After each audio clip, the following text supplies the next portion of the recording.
কতটুকু অন্যায় করলে একজন মুসলমান ব্যক্তি অন্য মুসলমান ব্যক্তিকে গালি দিতে পারে? কতটুকু অন্যায় করলে গালি দিতে পারে? ফিতা লাগবে, মিটার লাগবে না, যে কতদূর গেলে গালি দিতে পারে, এরপরে কতদূর গেলে ঘুষি দিতে পারে, তারপরে কতদূর গেলে একদম মেরে ফেলতে পারে। ভেড়া মাপ এ প্রশ্ন উত্তর হলো যে কোনো মুসলমান কোনো মুসলমানকে কোনো অবস্থাতেই গালি দিতে পারে না, কোনো সুযোগ নেই।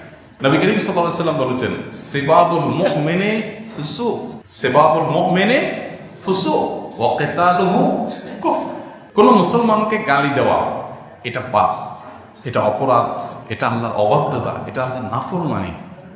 আমরা অনেকে অবলীলায় গালি দিচ্ছি, বিশেষ করে সোশ্যাল মিডিয়াতে ঢুকলে সুবহানাল্লাহ ইসলামিক গালি আছে, মানে ইসলামের স্বার্থে গালি আছে। আল্লাহ তাআলা আমাদেরকে হেফাজত করুন। ইমানদার কখনো গালি দিতে পারে না, ইমানদার কখনো গালিবাজ হতে পারে না। নবী করিম সাল্লাল্লাহু আলাইহি ওয়াসাল্লাম বলেছেন, লাইসাল মুমিনু বিত্তাআন ওয়াল লাআন ওয়াল ফাহিশ ওয়াল বাযী।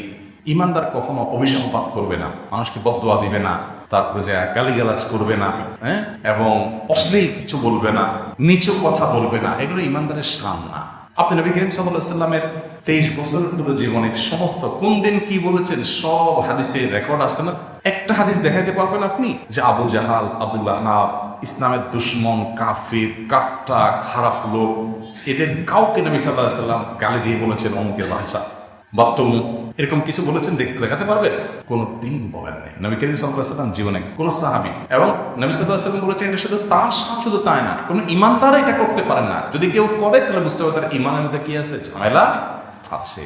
আমরা অনেকেই ধরেন একজন নায়িকা, একজন গায়িকা যারা সমাজে অশ্লীলতা ছড়াচ্ছে, তাদের অনেক দোষ আছে। ধরলাম যে কোনো একটা বিশেষ কারণে সে অনেক বেশি অপরাধ তার প্রকাশ পেয়েছে, তার ফেসবুক পোস্টের নিচে যায় বিসমিল্লাহ পড়ে এটা গালি দিয়ে দিলেন। বিসমিল্লাহ পড়ে গালি দেওয়া বলতে মানে ইসলামের কাজ মনে করে এটা গালি দিয়ে দিলেন। কাজটা কি ভালো করলেন না খারাপ করলেন?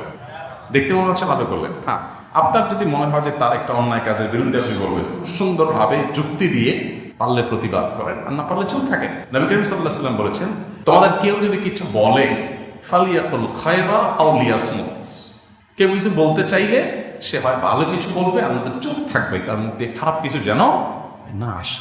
এত গালিগালাজ সোশ্যাল মিডিয়াতে।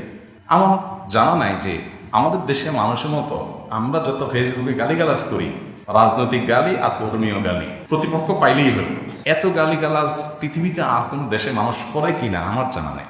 এটাতে যদি কম্পিটিশন হয় আমার মনে হয় আমাদের দেশ 1 নম্বর হবে, মনে হয় আমরা 1 নম্বর স্থানে চলে যেতে পারবো।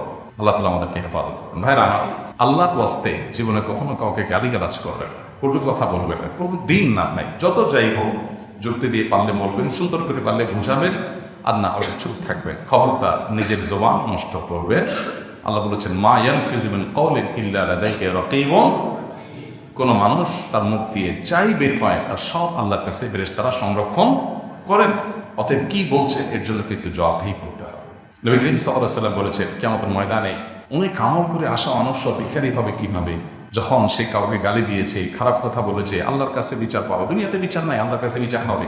পাওনাদার হাজির হবে, বলবে আল্লাহ অমুক আমাকে গালি দিয়েছে, আমাকে আঘাত করেছে। তখন আল্লাহ তাআলা তার নেক আমল তাকে দিয়ে তার দেনা পরিশোধ করবেন। একসময় সব নেক আমল শেষ হয়ে যাবে, কিন্তু এত গালি দিয়েছে জীবনে যে পাওনাদার শেষ হয়নি, তখন জাহান্নামে চলে যাবে সমস্ত নেক আমল দিয়া।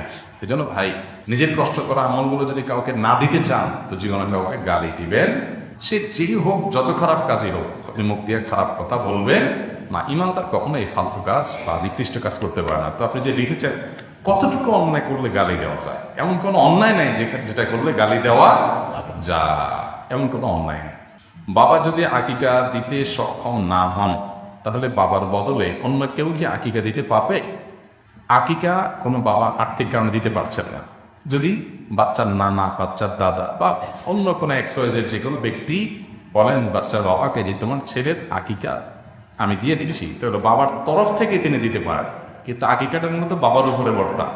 আর্থিক যে কোনো ইবাদত একজন আরেকজনেরটা করে দিতে পারেন, তার তরফ থেকে করে দিতে পারেন। বোঝাতে পারছি? আমি হজ করবো, একজন এসে আমাকে টাকা দিয়ে বলবো যে আমি টাকা দিচ্ছি, আপনি এটা হজ করেন, তাহলে তিনি টাকা দিয়ে আমাকে হেল্প করেছেন, তিনি আমার কাছে সওয়াব পাবেন। বাট আর্থিক ইবাদত যেহেতু টাকাটা তিনি জমা দিয়েছেন, আমি হজ করলাম, জায়েজ আছে।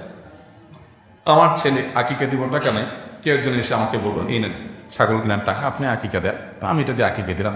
ইভেন কি উনি জবাই করে দিলেন, তা আমাকে জানাইতে হবে যে আপনার ছেলের আকিকা আমি দিচ্ছি, আপনার তরফ থেকে আমি দিয়ে দিচ্ছি, আদায় হবে, কোনো অসুবিধা নেই।